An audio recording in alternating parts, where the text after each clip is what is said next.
See, the way anxiety works is that it looks at all the worst case scenarios, all the scary situations for you, which is very personal. It grabs the scariest one and and essentially magnifies it and makes it feel like the most likely scenario, even though the chance may actually be zero and you've actually been cleared out by everything. So first things first is to recognize that these scary intrusive thoughts are actually an offset of anxiety. What happens is your body ends up producing adrenaline, and your body ends up burning off the adrenaline, but one of the organs that burns off adrenaline is your brain. And your brain burns it off by, again, looking at all the bad case scenarios, grabbing the scariest one, and making it seem the most likely. So how do you overcome these thoughts? Well, it's really important to recognize that these thoughts are just an offset of anxiety and to label it as such. So what you want to do is label these thoughts as anxiety. The common mistake people make is these thoughts come in and they start engaging with these thoughts. They become identified with these thoughts.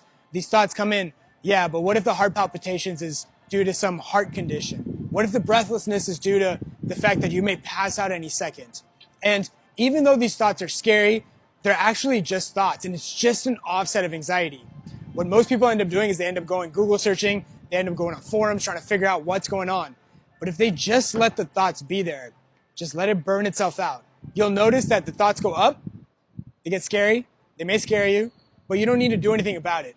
And eventually it drops. The thought goes away. It comes and it goes on its own. And it's a very important thing to realize, because that's the first point. When I was struggling, I understood that I actually didn't have to do anything about these thoughts. They were just thoughts. I could leave it there. I could just keep it the way it was. And the thoughts was going to come and it was going to go. And as long as I didn't really engage with it, as long as I didn't interact with it, as long as I didn't try to analyze it, it just kind of went away on its own.